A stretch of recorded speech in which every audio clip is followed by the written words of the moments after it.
Hey guys, welcome back! One of my early videos was about PlayStation 2 exclusive games that until now haven't received a facelift of any kind or even a remaster, so are you ready for 6 more?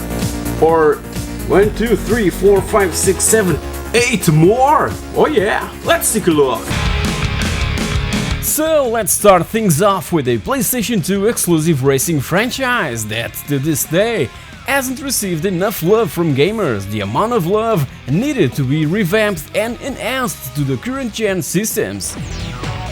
The first 2 games on the ATV Offroad Fury series were developed by one of my favorite studios that arose back in the end of the 90s with the precious help from Microsoft and their game studios. I'm talking about Rainbow Studios, responsible for the Motocross Madness and Splashdown franchises, besides others. It would offer that same gameplay mechanics and groundbreaking physics, but centered around ATVs. The third chapter was then handed over to another studio, Climax Racing, that was later known as Black Rock Studio and nowadays a division of Disney Interactive Studios.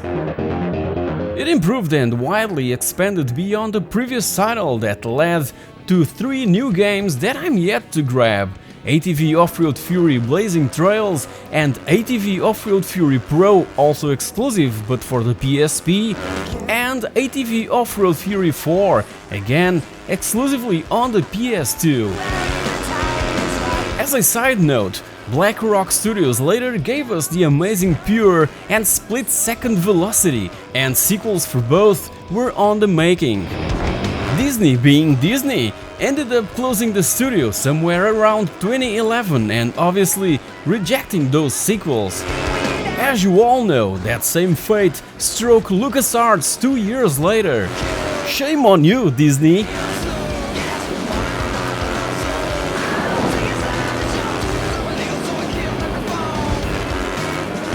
Ace Combat Distant Thunder, also known as Ace Combat 4 Shattered Skies, it's obviously the 4th chapter on the Ace Combat popular series and the first released for the PlayStation 2.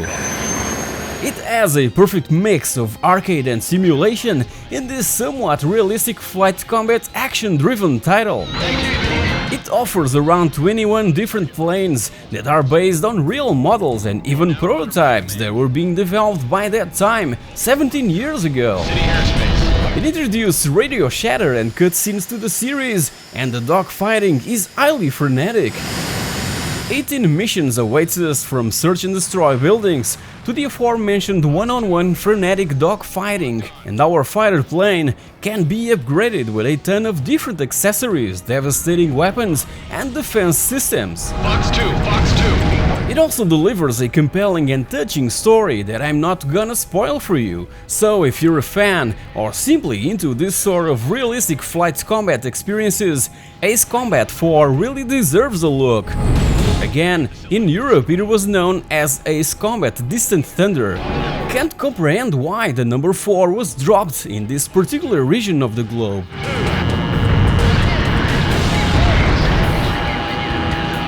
Missile hit. Back in around 2005, game developers were after the perfect real driving simulator, a trend that returned full steam 10 years later. But Enthusia Professional Racing wasn't just a racing simulator, it was the first and last racing simulator coming from Konami themselves that tried to compete against Polyphony's Gran Turismo 4 that arrived in Europe and North America right about the same time. It doesn't have the depth of GT4, but I guess that it wasn't originally designed to compete with Gran Turismo in that area. This is a pick and play kind of simulation, being at the same time challenging and fun, mainly in what rear-wheel drive vehicles are concerned. These are really hard to master. Konami tried to keep things simple for those that doesn't have the time and patience for a game like Gran Turismo or even Forza, and I must say that they've kind of nailed it on their first try. Sadly, being released alongside Gran Turismo 4 didn't help, and Enthusia was forgotten in a blink of an eye. A pretty cool experience nevertheless.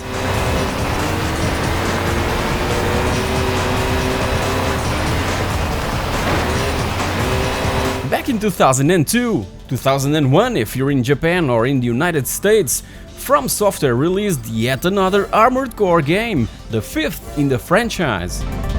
Another Age is a standalone expansion to Armored Core 2 that was also a PlayStation 2 exclusive game and a launch title in North America back in October of 2000. It includes 100 new missions taking place 5 years after the events from the previous game, in where completing each one of those 100 missions will reward us with money to upgrade our mech. This expansion was the largest Armored Core game till then, and runs on the same game engine as the main and previous title, featuring some changes on how the player interacts with it. Probably because this was where analog controls were introduced for the first time in an Armored Core game.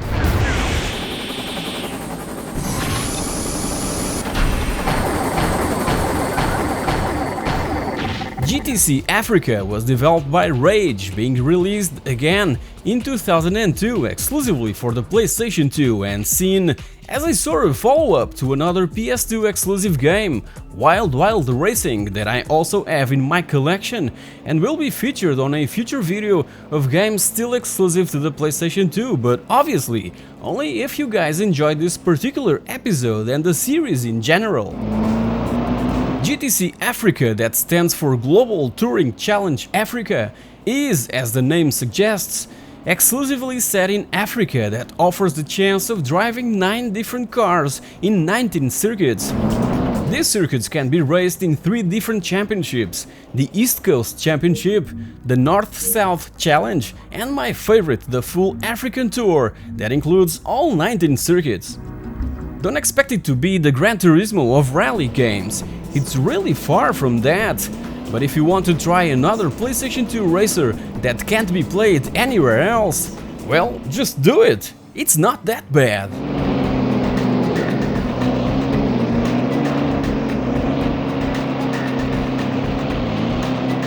And finally, to conclude this episode, here's Airblade, this unique extreme sports game from the developer Criterion Games, most famous for the Burnout franchise. In fact, Airblade came immediately before the very first Burnout, in Europe at least. As you can see here, it was still sealed from factory, and this is the first time that I'm gonna play it. Do you recall Trick Style for the Dreamcast, also from Criterion and released back in '99? That one was also available for Windows and in 2017 was added to Steam. Airblade is a sort of spiritual successor to Trick Style that offers that same vibe from Tony Hawk's games, but in a futuristic setting and with an overboard or something. The game can be really unforgiving and, as you see here, extremely difficult and forcing to start the level all over again when the time runs out, just like in the good old days. But nowadays, I simply don't have the patience. Even so, it's a gorgeous game and highly recommended for fans and obviously collectors that just wants to have this exclusive PS2 gem in their collection. It's really weird that copies of Airblade sold in Portugal were in Spanish language. I bought this precise one from a local video store that also sold video games back in the day, and besides not being localized to Portuguese or even have Portuguese subtitles, the only language option available is Spanish.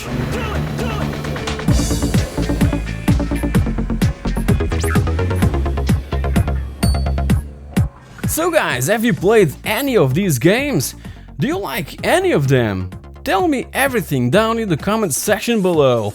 And if you've enjoyed this episode and want to see more similar content, let me know and click on that bell icon to be notified when my future episodes become available.